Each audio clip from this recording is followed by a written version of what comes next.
So firstly, I started like everyone else does when they are dealing with a divorce, and I saw some therapists, I read 27 books, and I tried everything. I think I had this sense of panic, as you do, of just chaos, and nobody can help me, and what am I supposed to do? And it's a very, very dark place, divorce.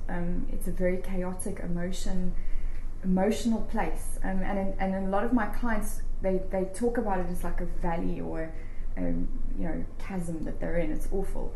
And I during that period, I just couldn't accept what the therapists and counselors were telling me. Oh, it's going to take lots of time. You were married for 7 years. It could take 3 to 6 months for every year you were married. And I just felt an incongruence with that, and I thought, no, that doesn't feel right to me. I'm a change management specialist. Like, there has to be a better way, and I threw myself 100% into creating the program for me. I never intended this to ever be used elsewhere, and I used it for me, and I put myself through the program, and I was truly blown away by the results. I did not expect to heal the way that I did, and I think a lot of my family and friends were pretty blown away. And I think that's how it all started, was people around me were, well, can you help me? Where's this process? And then next minute, can you write a book about it? And that's how it started. Astounding results. I think the most tangible would be, firstly, you sleep better. I think that's a big one. You're more productive at work, you're more present at work. A lot of my clients say their friends tell them they look different. It's almost as if the shadow has left their face. They have more energy, they have more vitality. The next relationship they're in is a successful relationship, and a lot of my clients are now either in very serious relationships or going on to be married, and it's a pretty amazing transformation. I think for a lot of people, they can't really believe it, and their friends and family can't believe, oh wow, he was stuck for years. You had 1 or 2 conversations with him, or you started this program and now he's okay. What happened? So it's quite extreme.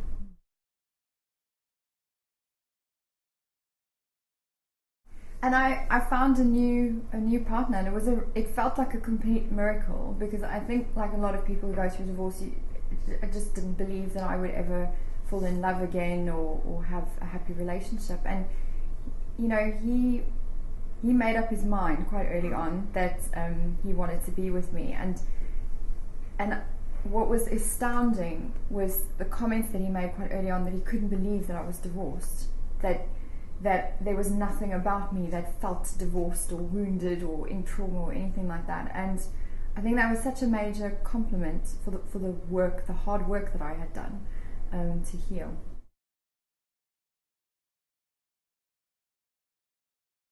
Perturbation is the science of change and transformation, and it's the whole terminology was coined by a scientist called Adele Theron, who won the Nobel Prize in 1977. And it's basically the science of how organisms change and transform. So what they need is a container. So for an organism to change, it needs to be contained, and it needs hectic pressure to be applied to it. And as long as it's contained, it has a place to move around in to transform. If it doesn't have a containment, it can lead to what we call entropy and disintegration. So similarly, in a state of divorce, if you have a contained structure, a cocoon in which you're encased in, you have a process through which you can move, and you can withstand the pressure of the emotions, the chaos that is around you, and you can use the energy of the divorce as a catalyst for transformation, a bit like coal transforming into a diamond, or a worm going into a cocoon and transforming into a butterfly. Those are the principles of transformation.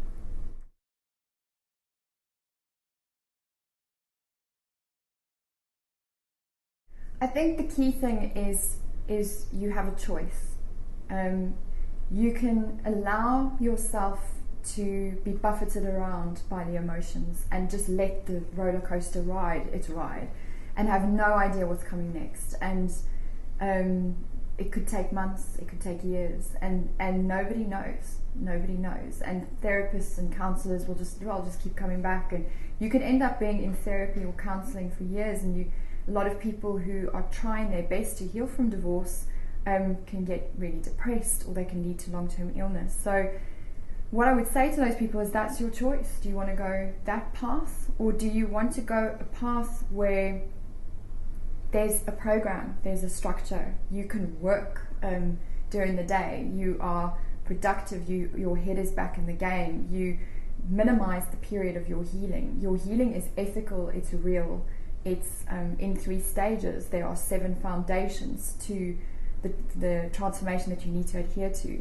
So it's really what's for you. There's no right and wrong answer with healing from divorce. You have to look at, what would work for you. Do you want to let it run its course, or do you want to get busy with your healing, get focused on it? If you want to heal from a divorce, you go see a therapist, you go see a counselor, you read some books, but there's no process, there's no predictability for the steps that are coming next.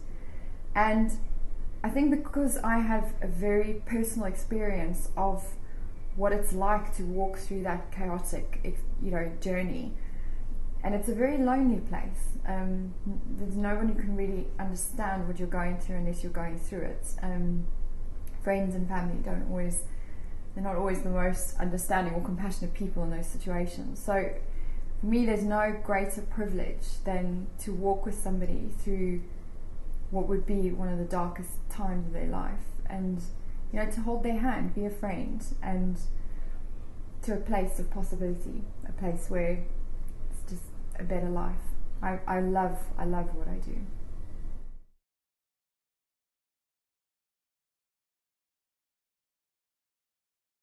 So it's quite controversial to say time doesn't heal wounds, because the concept of time healing wounds is so ingrained in our society. It's completely synonymous with healing. You need time. So challenging that concept is very confronting for people, and a lot of people will very much have a problem and resist and say, oh, you can't trivialize healing in such a short period of time. You need time.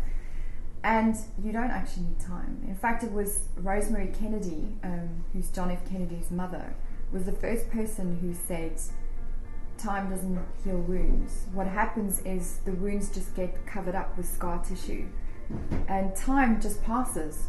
Time passes on, and it's what you actually do with that time that matters.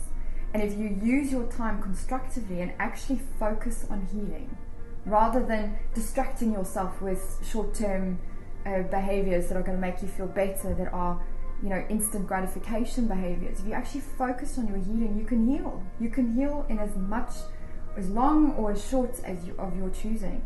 So the choice is, what's it going to be? Are you going to run towards it and deal with it and heal and get on with your beautiful life, or are you going to get stuck and be buffeted about by the roller coaster? And it's not necessary to be buffeted about. There is another way.